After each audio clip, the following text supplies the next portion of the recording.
Саламатсыздарбы, сиздер менен Мирлан Батырханов.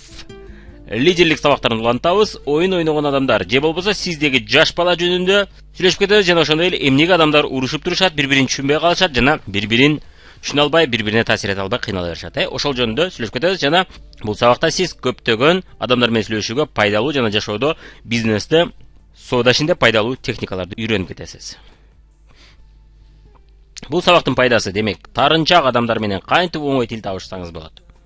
Ошого жооп ала аласыз. Урушчак адамдар менен кантип оңой тил табышсаңыз болот.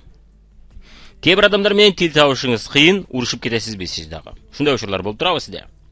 Кээ бир адамдар менен болсо урушуп айтышып кетесиз, бирок кийин бекер кылган экем деп ойлоп каласызбы? Ушундай учурлар болуп турабы сизде? Кээ бир адамдарды карасаңыз көп адам менен оңой тил табышат, а сиз кыйналасыз ал боюнча. Сиз көпчүлүк адам менен оңой келишкиңиз келет, жеңил талаш тартышты жеңил чечкиңиз келет. Бирок ага эмнегедир жетпей атат. Демек, бул сабак сизге ушул суроолорго жооп берүүгө жана ушул тараптан өнүгүүгө жол көрсөтөт жана үйрөтүп берет экен. Мына Эрик Берндин "Люди, которые играют в игры" деген жана ошондой эле "Игры, которые играют люди" деген эки китеби бар экен. Ошонун негизинде көптөгөн психологдор бизге практика жүзүндө колдонулуучу сонун нерселерди айтып кеткен. Эрик Берн болсо психология илиминде чоң ачылышты жасаган жана психология илиминде транзакт анализин ачкан. Мына биздин колубузга сонун инструмент берип атат. Мына жашоодо колдонулуучу психология. Биз эми психолог эмеспиз, албетте биз психологияны изилдеп илим боло албайбыз, бирок биз психологиянын жашоодо колдонулуучу варианттарын алып кетсек болот. Бүгүн ошол жөнүндө көрүп сүйлөшүп кетебиз. Эмне үчүн адамдар жана кантип алкаш болуп кетет адамдар? Эмне үчүн адамдар өзүнө ишенбей калат? Эмне үчүн адамдар ийгиликке жетпей калат? Ошол суроолорго да жакшы жооптарды ала аласыз. Эмне үчүн кээ бир адамдар өзүнө ишенбейт, эркелейт? Эмне үчүн кээ бир адамдар болсо урушчак болот? Ошонун бүт жообун алып кетет экенсиз. Мына 1955-жылы Эрик Берн АКШда транзакт анализин ачкан экен. Ошол айткан экен: "Нет неразрешимых проблем. Есть неприятные решения" дейт экен.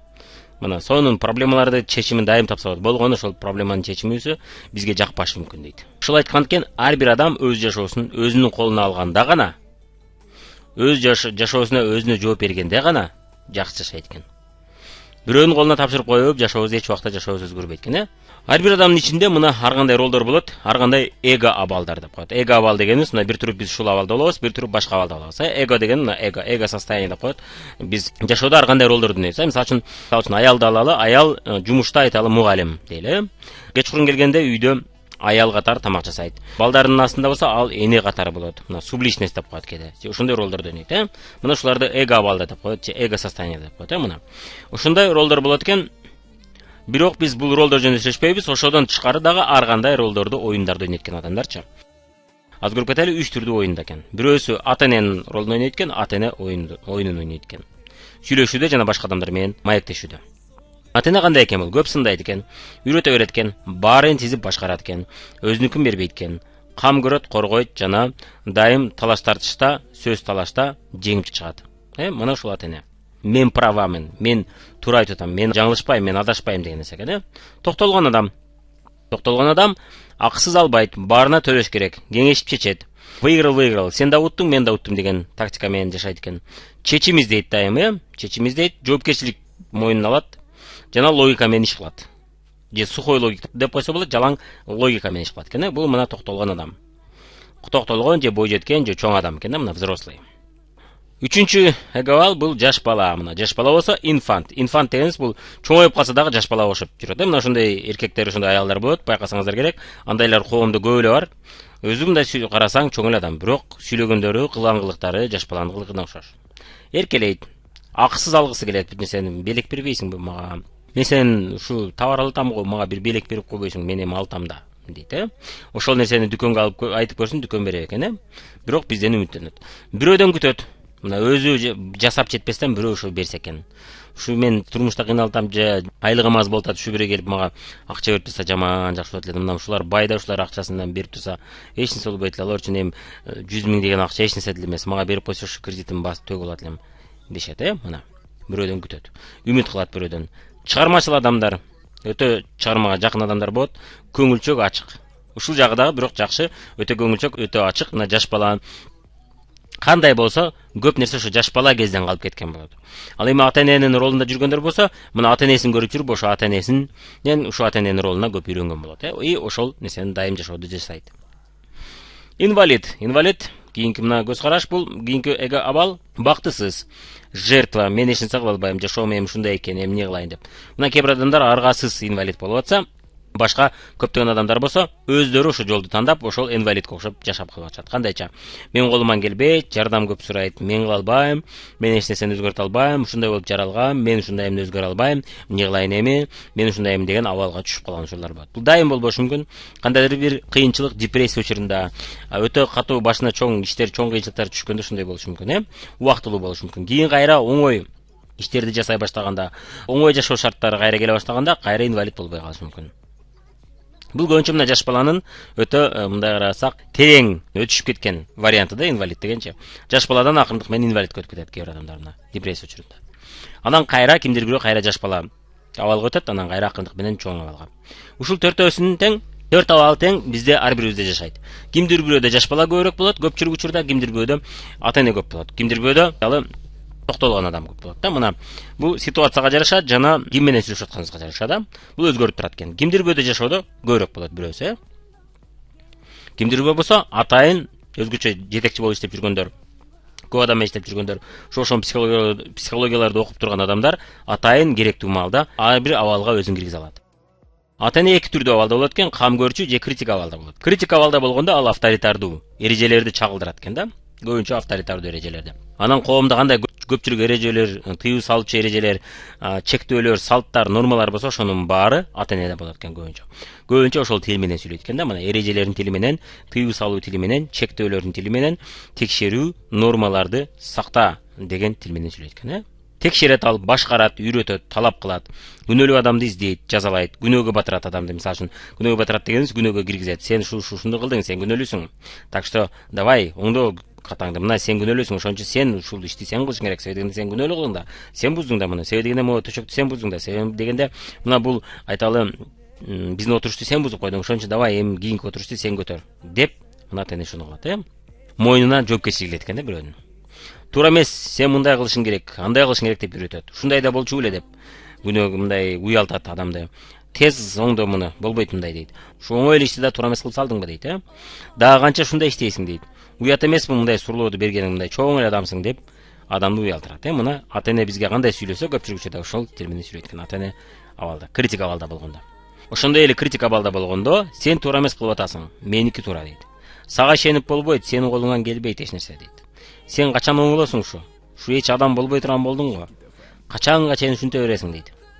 Туура эмес, сен кылышың керек муну.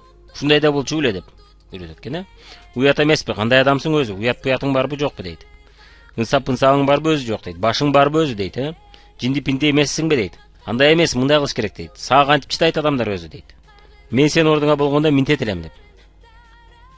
Сени дагы качанга чейин күтүшүм керек. Эмне телефонду албайсың деп ошентип урушат экен, Мына кимдир бирөө өзүн таанып атат, кимдир бирөө өзүнүн жакынын таанып атат, кимдир болсо өзүнүн наставнигин же өзүнүн партнерин таанып атат, Мына ушундай абалда болот экен.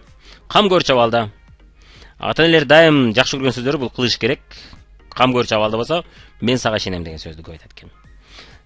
Кам көрчү абалда болгондо ал жылуулукту көрсөткүчү, колдоо берет, коргойт, кам көрөт, боорукерлик, мына ушул жакшы сапаттардын көрсөткүчү мына кам көрчү абалдагы ата эне. Жардам берүү, кетенчиктүү, жанынан чыкпоо. Жасадыңбы, кел мен сага жардам берейин. Сени түшүнөм. Кабатыр болбо, баары жакшы болот дейт. Мен бул ишти сенин ордуңа кылып берейин анда деп жардам берет. Суук тийип калбасын, жылуу кийин деп мына биздин ата энебиз чоң 30га чыксак да 40ка чыксак да бизди ошентип айтып турат, Мына кам көрчү ата эне. Жардам кереги жок учурда дагы кам көрө берет, Мына биз чоңоюп калсак да бизге дагы деле ошо кичинекей бала ошого мамиле кылат. Мына могул жерде күрүк табокту көрүп турасыз, мына күрүк табок жүжөлөрдүн жанынан чыкпайт, жана жүжөлөрүн тынбай коргоп турат, Бирөө жарым тийише турган болсо келип тебет мына. Өзүнүн да жанын аябай. Мына ушул ата эне кам көрчү абалдагы ата эне. Биздин бизнесте дагы кээ бир наставниктер, лидерлер дал ушундай абалда болот, Өзүнүн адамдарын коргоп, алардын сөзүнө көңүлүн карап, аларды аяп ошентип жүрө беришет, Мына андыктан алардын адамдары өспөйт. Эми кийинки абалды көрүп кетели, мына жаш бала. Жаш бала бул контролдоо кыйын болгон сапаттар көпчүлүк адамдарга. Өзүн өзү контролдобойт, өзү кандай болсо ошондой чыгат. Импульсивдүү дегенибиз бир туруп кыйкырып берет, бир туруп каткырат, бир туруп күлөт, бир туруп жүгүрүп кетип калат, бир туруп качып кетет, бир туруп жакшы болуп сизге жардам бергиси келип калат, бир туруп маанайы жакшы, бир туруп маанайы жаман. мына өзгөрүп турат, импульсивдүү деген. Жоопкерчилик жок, жоопкерчилик дегенде качат. Жоопкерчилик алыштан коркот, ошондой эле өзүнө дагы башкаларга да жоопкерчилик алыштан качат экен. Жаш бала кезден калып кеткен көпчүлүк сапаттар мына ушул жаш баланын эго абалы. Көбүрөөк сезим, эмоцияларга баш ийет. Көбүрөөк сезим менен жашайт, эмоциялар менен жашайт бул. Ишенчектик, тапкычтык, көпчүлүк стереотиптерден, шаблондордон чыга билүү бирок ошол эле учурда жакшы сапаттар мына. Дайым шаңдуу жүрүү, дайым жакшы маанайда жүрүү. Дайым анекдот, бир нерсе шаңдуу окуяларды айтып, видеолорду жөнөтүп, мына дайым ушундай нерсени көрүп, дайым жакшы маанайда жүргөнгө аракет кылат, өзүн капа кылбаган аракет кылат. Тоокел авантюрадан коркпойт. Логикалык иштерге убакыт короткусу келбейт. Ушундай иштерде жана башкалардан жардам сурайт мына. Жеңил баш ийет бирок башкарган адамга оңой эле баш ийип кетет, Же туура келбесе, жактырбаса көтөрүлүш кылат. Тез капа болот. Уруша баштаса, мисалы үчүн, өзүнө, башкаларга капа болот. Көбүрөөк көңүл талап кылат өзүнө. Мисалы үчүн биздин салондо, биздин фабрикте дагы, биздин бизнесте мына биздин сулуу салондо да ушундай адамдар бар. Өзгөчө чыгармачыл адамдар да болот. Мына мастерлер, көпчүлүк мастерлер бул чыгармачылык иш. Ошол себептен алар жаш бала бойдон калып кетет. Анан ошол адамдар сүйлөп койсоң капа болот. Клиент уруш берсе, же клиент туура эмес кылып койдуң десе, макул деп оңдогон ордуна биз эгерде сабактарда өтүп үйрөтпөсөк, алар клиенттердин сөзүнө капа болуп, кылгысы келбей, акчаны таштабай эле коюңуз деп өзүнүн характерин көрсөтө баштайт. Мына жаш баланын кылган кылыгы. Демек, жоопкерчиликтен качат дедик, жана колдоо, жардам күтөт бирөөлөрдөн дедик, Жок, мен кылбайм муну дейт, кылгысы келбесе. Кылгым келбейт, кылбайм дедим го. Мен эмнеге муну кылышым керек дейт. Муну кантип кылам билбейм да. Дейт. Кылбай эле коюңчу, өзүңөр эле кылбайсыңарбы дейт. Кылгым келет, кылгым келбейт деген сөздү жакшы көрөт. Бир нерсе кылыш керек болгондо ушуну карап иш кылат. Эмнеге мен кылышым керек? Жасап көрөм го, болбой калсачы дейт. Менден башкасы кылса болбойбу дейт. Колумдан келбей калсачы дейт. Мен кылгандан кийин сөзсүз натыйжа болуш керек деген көз караш менен жашайт. Эгерде болбой калса, анда мен кылбайм деген нерсе тоокелге баруудан алыс болот. Бирок ошол эле учурда тоокелге барууга да жакын. Эгерде көрүп турса, жетишине көрүп турса, жана жаккан иш болсо тоокелге барат. Ал эми кыйыныраак иш болсо, белгисиз иш болсо, макул тоокелге барып отуруп колуман келбей калса, кыла албай жүрүп, анан 3-4 жыл болуп кетет да деген көз карашта эмес. Ал көз караштан алыс. Кылгандан кийин тез натыйжа болуш керек. Тез натыйжа болбосо, көңүлү чөгүп кылгысы келбей калат. Мына жаш баланын абалы. Көпчүлүк адамдар, мен ойлойм, ушул абалда көп эле жүрүшөт, Кимдир бирөөнү байкап аткандырсыз, кимдир бирөөнү эстеп аткандырсыз. Анан күчтүүрөөк адамдарга, өзүнөн күчтүүрөөк, өзүнөн шустрыраак, өзүнөн айталы характери күчтүү, мастерлик жактан күчтүү адамдарга баш ийбей протест кыла баштайт.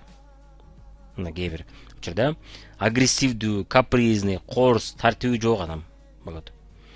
Бирок ошол эле учурда бир жаңылык кеттик, бияка бардык десе, вау, ура, сонунго, чындап барып келели, давай кеттик деп авантюраларга, жаңы бир нерселерге тез аралашат. Тез ачылат. Өзүнө жаккан салчу жайларга дароо давай кеттик дей баштайт, мына. Мен чарчадым. Мындай шарттарда иштей албайм дейт. Эмнеге дагы өзгөртүп салышты бул графикти дейт. Эмнеге дагы өзгөртүп салды бул маркетинг планды. Эмне эле өзгөртө берет булар багаларын дейт. Эмне эле акциялар өзгөрө берет. Эми акциялар жакшы билип, жакшы айтып бере башlasаң дагы өзгөрүп кетет дейт. Ишимди аябай көбөйтүп салышты го. Мен кантип жетишем мунун баарына дейт. Маанайга, настройго жараша сүйлөйт экен, Маанай жакшыда жакшы иштегиси келет, маанайды начарда иштегиси келбей отуруп калат. Жоопкерчилик жок эч кандай. Жаш баланын ошондой эле мындай эле сөздөрдү айткан, мындай кылсаңар мен иштебей коем. Эс алалы да кичине, качанга чейин иштей беребиз. Тез натыйжаны күтөт, тез эс алгысы келет. Жоопкерчиликтен качат дедик. Мен нервим чыдабай кетти уже. Мынча придирчивыйсыз, ушундайды текшере бересизби, ушинтип уруша бересизби? Дешет, Кечкеле уруша бересизби? Болбой атса эмне кылайын? Аракет кылып атам го. Мен стресс болуп атам, эртерээк кое берсеңиз жаман чарчап калдым, дейт, Мына эркелейт, талап кылат, арызданат. Мына ушул адамдар, мына. Болбогур иш дейт. Кээ бир иштерди болбогур иш экен дейт. Эми адамдарыбыз иштебей коет мындай болсо, дейт. Чарчап кеттим го, кылгым келбей калды. Болду да, дем алалычы, кылбайм. Болду. Токтотом, эч болбойт экен, кыла албайт экен. Качанга чейин кыла берем, эч ким мага төлөбөсө же бул ишке, деп мына талап кылат, арызданат, эркелейт, Мына жаш баладагы абал. Кимдир бирөө жумушунда же жашоодо ушул сөздөрдү көп айтат, кимдир бирөө. Анда балким сизде көбүрөөк жаш бала жашайт.